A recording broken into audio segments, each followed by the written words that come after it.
Hello, my name is Alexander Aleem, and I'm happy to host another episode of the AOA's Lessons in Orthopedic Leadership. We continue to bring excellent topics in orthopedic leadership, and I'm excited to welcome Tanner Mitton and Alex Thomson from Medicratic.com to discuss the residency application selection. I'll give them a brief introduction in just a second, but I wanted to remind our listeners that the CORD, or Council of Orthopedic Residency Directors, is a great platform for anyone that is interested in resident education or fellow education. All you have to be is a faculty member at an affiliate institution. You don't have to be a program director to gain access to this. Please visit the AOA website for upcoming content and CORD meetings. Spring CORD meeting will be in San Francisco on February 15th, and we look forward to have a great meeting then. As I mentioned, I'm happy to introduce Tanner and Alex to the podcast, co-founders of Medicratic. Medicratic was conceived in the minds of these two medical students who looked at the cumbersome process of the match and wondered how it could be better for both students and programs. By partnering with tech professionals and residency programs, they are bringing speed and efficiency of tech to the process, giving everyone freedom to focus on the medicine. Alex is the president and medical student at Perelman School of Medicine at University of Pennsylvania. He hails from London, England, and moved to the US after earning his master's in epidemiology from the University of Oxford. In his downtime, he enjoys cooking and photography, but admits that his culinary creations might not help the reputation of British cuisine. Tanner is the chief executive officer and is a medical student at University of Texas Southwestern and an MBA candidate at University of Texas at Dallas. Previously attended BYU, where he graduated with a degree in economics. In his free time, he enjoys to teach human anatomy to his three children.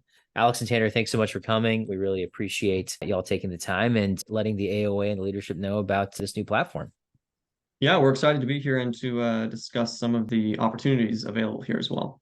I'm incredibly glad that we managed to get this in, given that, and my goodness, what is it? The upcoming cycle starts next week.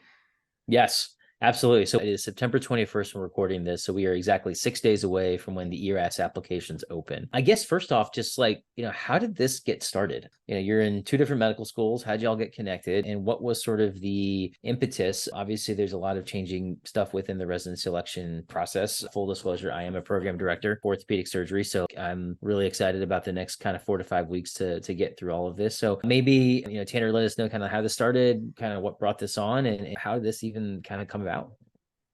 Yeah, so sometime last year in the summertime, I was at a conference in Philadelphia where Alex is at. And being a poor medical student, I slept on his couch for the few days that I was there for the conference.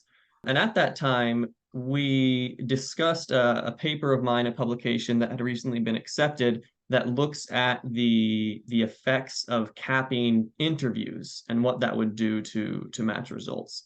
And we ended up talking a lot about this, about the data analysis that went into that. And it led to hours of a deeper discussion about the challenges of the matching process from the applicant side of things. All the challenges that applicants deal with throughout interview season and that whole thing. And that was really the catalyst for the birth of this idea that we have lots of applicants, and full disclosure, I will be one of those applicants relatively soon, who are pouring their souls into these applications, but due to massive time constraints, it's really hard to get these applications actually read and fully considered by a lot of programs.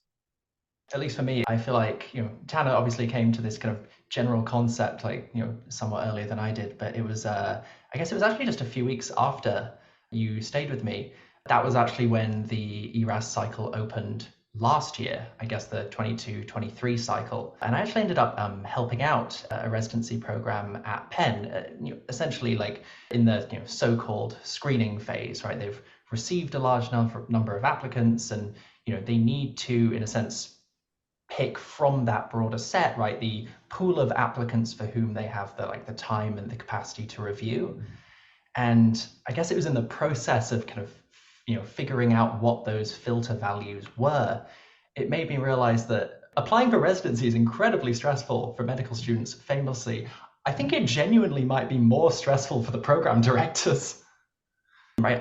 I really saw there that in the filters that they were that programs were just forced to use, right? Again, because the constraints of practicality demanded it, that there was so much that could be improved, right? There was so much in these applications that, like I said, that that just wasn't getting read because there wasn't enough time, right? And I guess from that, we kind of realized that this is actually a problem that, modern machine learning techniques can solve, right? I think, if the last 2 years have, shown us anything, it's that actually machines can read much better than they used to.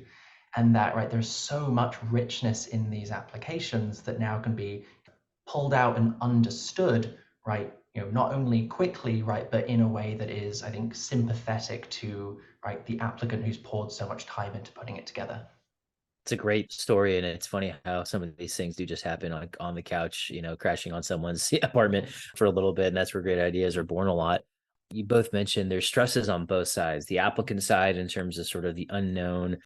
Take orthopedics, for example, 800 to 900 applications per program. You're probably looking at a 1% chance of getting an interview if you kind of play the numbers. Signals helped with that a little bit, but clearly not perfect. And then on the program director side, and I appreciate you saying that, because it's also, for me, it's you read through it and everybody is so accomplished and everybody is so great. How do you distinguish that? So the previous filters that we've had, step 1 scores are now pass fail. Most schools are now going to some type of pass fail curriculum with grades. The sort of quote unquote objective measures are now less and less. I know you can't get totally into the kind of weeds of your algorithms, but what are some of the characteristics that you have found that maybe this machine learning can help us sort of sort out that we may have a difficult time doing just on our own personal reading? I mean, I think a really great example of this is research, right? Where, for example, many programs care a great deal about research. And in fact, many programs, I see their almost like their primary goal is to produce superb academic clinicians, right? People who will go off and, create the next generation of breakthroughs in orthopedics. And I think a part of this is a at the moment, getting to grips with the sum of an applicant's research output, and so it's just requires you to look at their application and run your eyes down the list, right? And I think, for example, where an algorithm in this can really help, right, is you can say, well, what about research do you really care about, right? Do you care about having lots of posters, or do you care about particular kinds of research, or do you care about people who've done a broader variety and diversity of research, or people who've really zoomed in on a particular area, right? And I think that the potential of these algorithms is that it can kind of almost flexibly be taught exactly how you would value research, and then apply that to a pool, so you can just at a glance, right, almost figure out and flag who you would see as an amazing researcher without you having to literally categorize every single one, right? You already know what you're looking for, but that doesn't mean you should have to look for it 1,000 times in a row. I think, Alex, that your point there is one of the fundamental keys to seeing the value of the machine learning techniques is that the really big value of program directors and all of their associates is that they know what makes a good resident and a good doctor. They know what they're looking for. That is the part where it's really special to be a program director and have that opportunity. But the actual act of, for example, going through every single research publication in your 800, 900,000 applications to try and find those people is a task that machine learning can step in and perform for you once you have told it what you want it to do. So it allows the human side of things to focus on the part that's most important. What do we want? What is good for our program? And then once that is determined, you can then allow the machine to go and perform that task and save you a lot of time. It's incredibly fascinating. And obviously we've seen, as you both mentioned, the increase of machine learning in a lot of different arenas, the explosion of ChatGPT and all this kind of other stuff that's going on. The biggest struggle that we've always talked about, at least for me, is, I think, Tanner, to your point, we know the intangibles that make a good resident and a good physician. Those are really hard to capture sometimes on a paper application because you've got, quantifiable things like research, you've got grades, letters of recommendation are all glowing and everyone's the greatest applicant since Charnley to come to orthopedics. So how does this help with that? Because I think that's the thing where when you talk to program directors, that's where the in-person interview becomes really helpful. But are there things in the application and the paper application that this algorithm could potentially help sort out some of those human factors? We talk about grit, we talk about coachability, we talk about perseverance, miles walked is another thing. Some of those things that are maybe a little bit harder to parse out. How does the algorithm help with that? Or, how does that bring in that human element? I think that's a lot of people are wondering. Forgive me if I start to ramble on this. Like I said, I've done a lot of natural language engineering for this, and so it's a particular love of mine. I actually think it's examples like this where ML techniques shine. Because, right, all of the letters are glowing, or, all of the performance evaluations are both kind of the same and kind of different and they're all 10 pages long and they seem to say everything and nothing all at once. The kind of, I guess, analogy that I kind of use to get to grips with it myself is that ML techniques are amazing for like comparing and understanding the differences between these documents, right? Because they ultimately can look at it in a way that humans kind of don't. And weirdly, that makes the process more human. The analogy that I always come back to is if we want to figure out if a new drug works, we take 1,000 people or 10,000 people and randomize them to the experimental drug or to placebo. How do we determine if that drug works? Right? We don't, sit and read 1,000 charts in series and then make a kind of general determination at the end of that, like, well, for the patients that received the drug, right, do I have the general sense that they did better? We don't do that, right? We extract summary statistics, right? We kind of look at them, numerically side by side and say, well, do we have like evidence of difference here, right? I think, for example, with things like letters of recommendation, right? The human factor is so important, right? Especially when ultimately you're the person that has to work with them for years as residents, but that actually when every letter can look glowing to human eyes, when viewed through an ML model, in fact, really subtle differences that may only be apparent if you had sat down and actually put 10 letters out in front of you and examined them side by side, can suddenly show up as clear as day, right? And I'm sure right there that even, I'm sure know many letter writers, for example, who write very, very strong letters generally, and then you a new letter lands on your desk and you're like, oh my goodness, right, I've never seen this person this enthusiastic before. I think there's a remarkable potential of ML models to really pluck out those kinds of differences and in a sense allow just better differentiation between candidates for figuring out which one's a better fit for your program. All right, that was slightly long-winded, but I feel No, that's great. Broadly got there in the end. Yeah, no, that was perfect.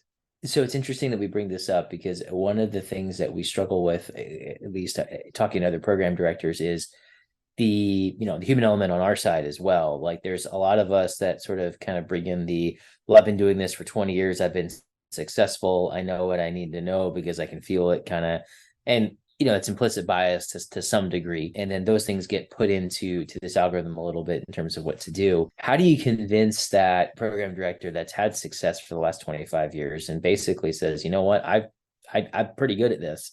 I've got my system, I got my algorithm. Maybe it's the right opportunity because, as I mentioned, some of the things are changing. We don't have some of the data that we used to have. So what's your pitch talk to the person that may be a little bit of a non-believer quite yet in terms of this technology? How do you convince someone to think about this? Because it sounds great. Anything that lessens the burden and potentially helps provide, a little bit better objective analysis of these applicants, I think I'm incredibly enthusiastic about, but it's unproven yet. So how do you convince the person that's a little bit of a doubter? I'm not sure we can do it better. I mean, hopefully that's maybe the goal for one day, but I think certainly for right now, to convince anyone to adopt, a system like this, in a sense, surely, Tanner, I'd imagine the table stakes are, in a sense, can it do a similar job to me, but in much less time? I don't know, Tanner, how has this shown up in your conversations with program directors? Yeah, we've definitely had people say exactly what you're talking about, Dr. Aleem. I have a system that works. And generally what has come up from our side is if we can achieve essentially the same results for you, but it will free up weeks of your time, what could you do with that time instead? Could you see more patients and provide more patient care to your patient population? Could you spend more time training residents? Or if you still want to use that time for recruitment, imagine if you took the time to call up on the phone one of the letter writers for your top 50 applicants of interest to have a 10-minute conversation and really understand deeply who that person is.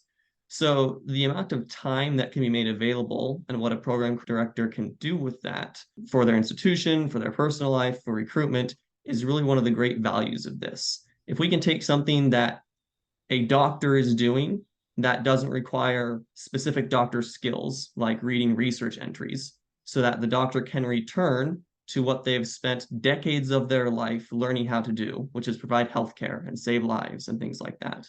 That seems like to us a net benefit to society generally.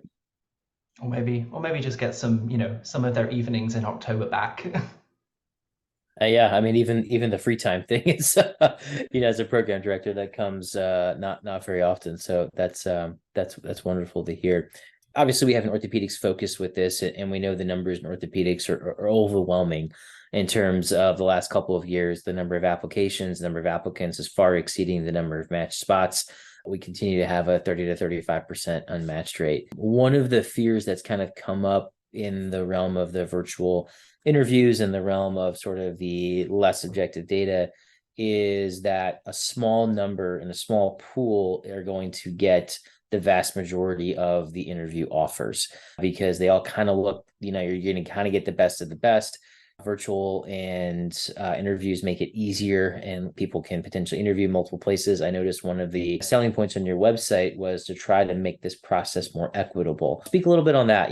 How do we try to help with that? Because I think that's the biggest sort of fear when I'm counseling medical students is that they see the numbers and you can be an outstanding medical student and still have a very realistic chance of not matching because you might be sort of perceived as the fourth best at your school, and that may not be good enough to get you into the interview process. So how do you see this program, this algorithm potentially sort of bringing the process to be more equitable and give chances to more medical students to show what they can do?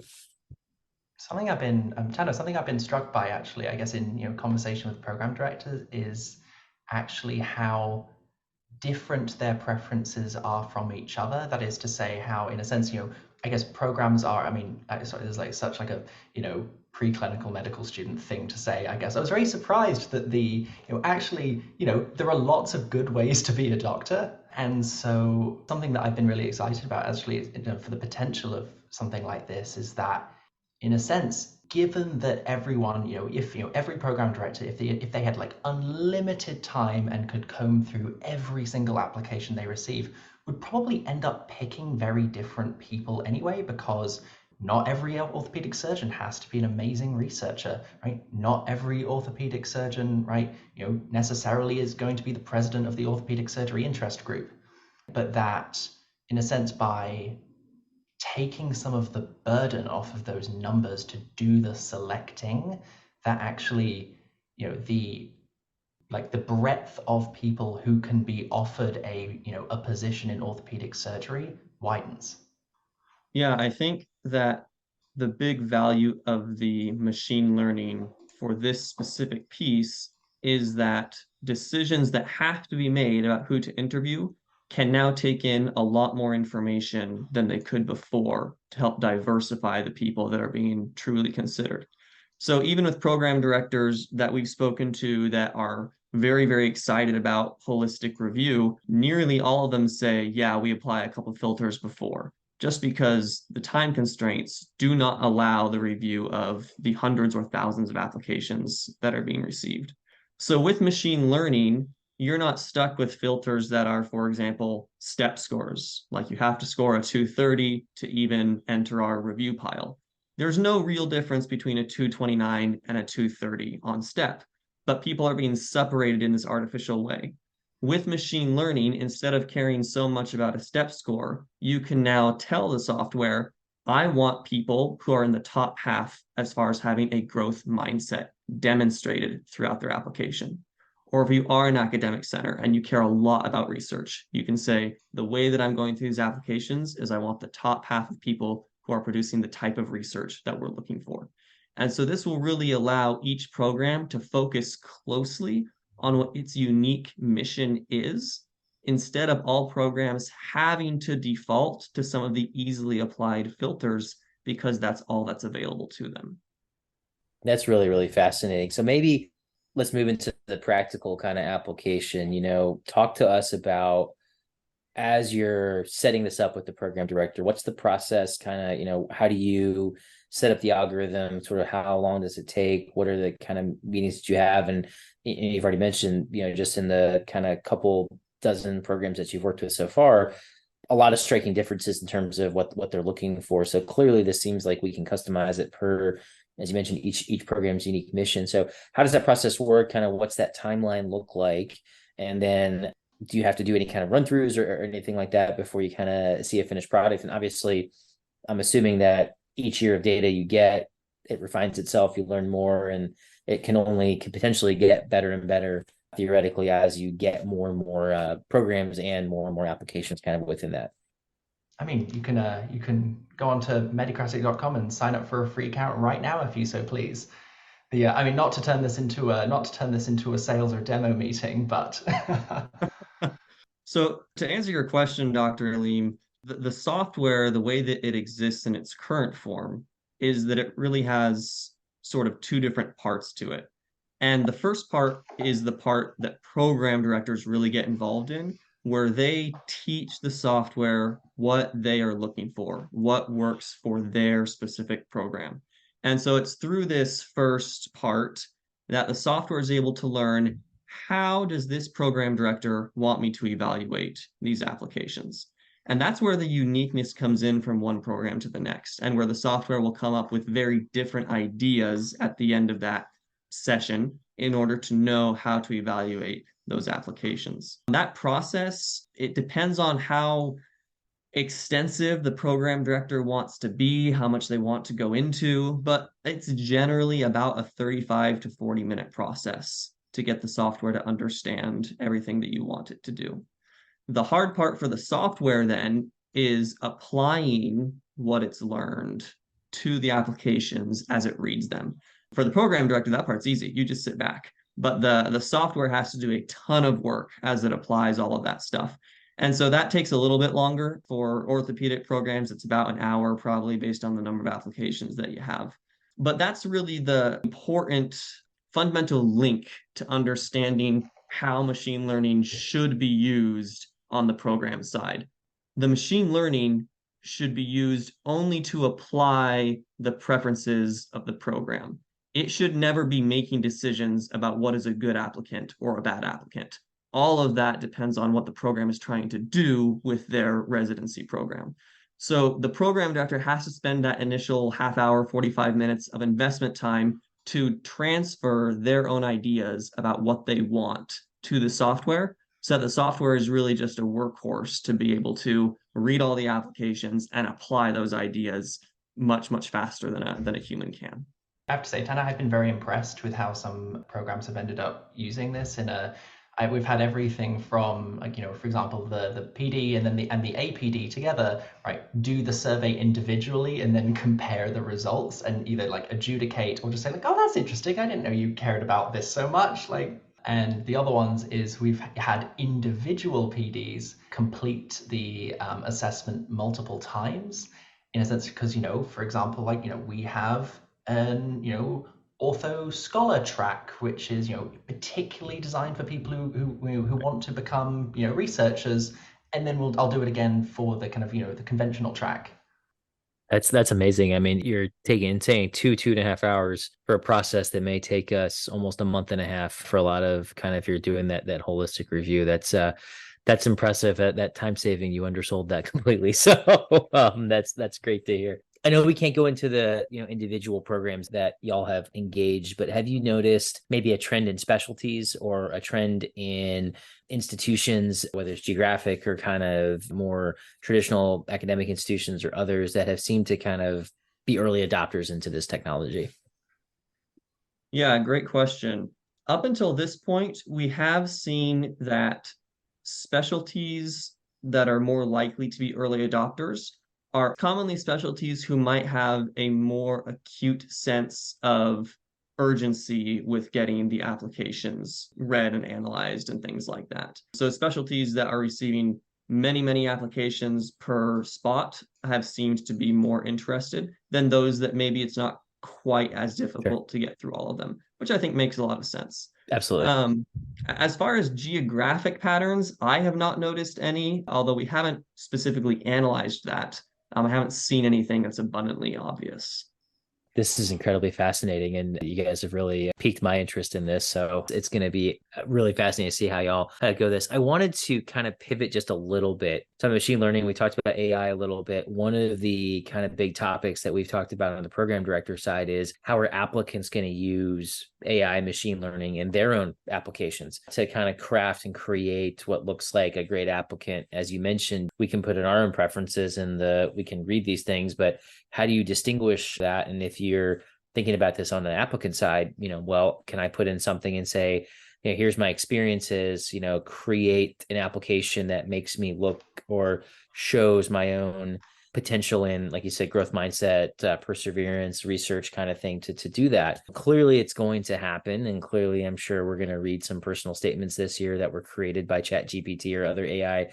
And I'm just kind of interested to kind of hear your opinions about where that's going, unrelated to your own endeavors. I'm kind of on the fence. I think, it's one of those, well, we use technology to help our, cells get better all the time. Why not use it? But it's also seems a little bit disingenuous in terms of, that human element, but clearly the computers, the machine learning have a more human element than we used to have. So just interesting kind of your thoughts about what that's going to look like. This is probably the first year we're going to see potentially some of that. And, I'm not going to be able to really distinguish it. I think I've seen a couple colleagues send me their own crafted personal statements using some of these AI algorithms. And I'll tell you, they are great and they reflect really, really well. But just kind of thoughts on that.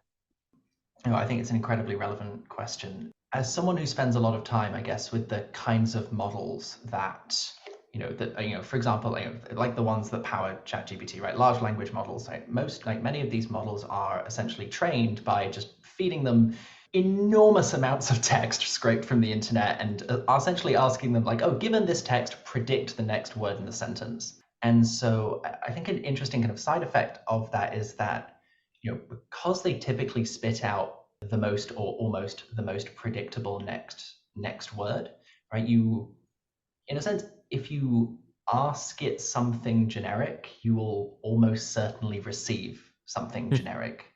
I think, if I were to, type in like, write me a personal statement for orthopedic surgery, in the first 3 sentences would be, I tore my ACL in college. Sorry, I've read a lot of orthopedic personal statements. Yeah, no, that's yes.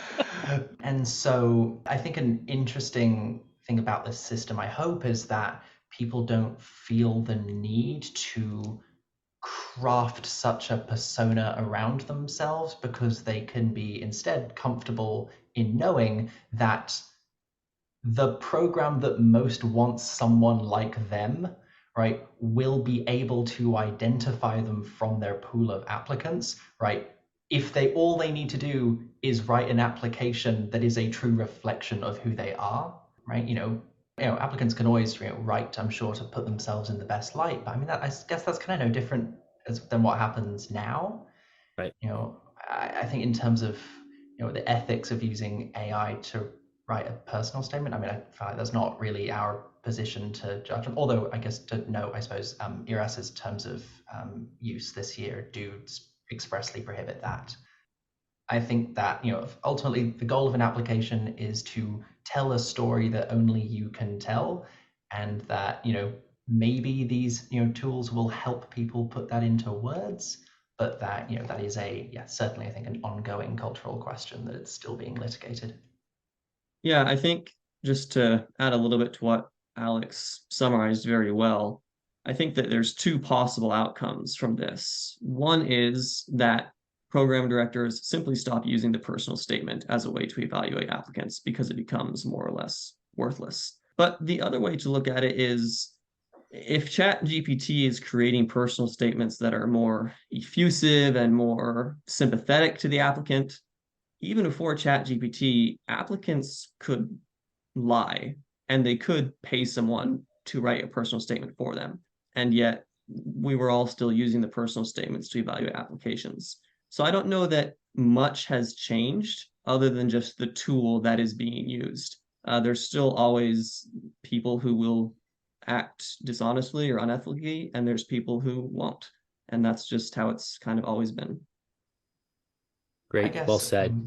Dr. Aleem, I guess I'm just curious to, I said it's, you said you're on the fence about it, so I'm not asking you to like come down hard on either side, which is if you read a personal statement from an applicant and the personal statement was a true reflection of their story, but they merely used, an ML algorithm, they used, like a large language model or similar product to just essentially turn that true story into better or more compelling prose, right? Just so it was, communicated more clearly, Right. right? How would you feel about that? I think that to me is the value of using a tool like this. And that's what we tell the students, this is their opportunity to, as you mentioned, give us a true reflection of yourself, because that's really what we're doing. Holistic review is such a important thing that we're doing now in residency selection. And so we do want to make sure that we're really casting and understanding yourself. And if you're using something, and we send out personal statements to get edited all the time. We have, medical editors, we have English major friends that help do that for us. It's not like no one writes a personal statement on their own and doesn't have it get vetted by somebody. So I again, I don't think it's wrong, but I think to your point, it has to be accurate and has to be honest. And if that's where I think the concern becomes, because if you put in these, as you mentioned, this sort of preconceived, things that we think that students think they need to show in an orthopedic application, but it's not a true reflection of yourself, that's where the trouble becomes.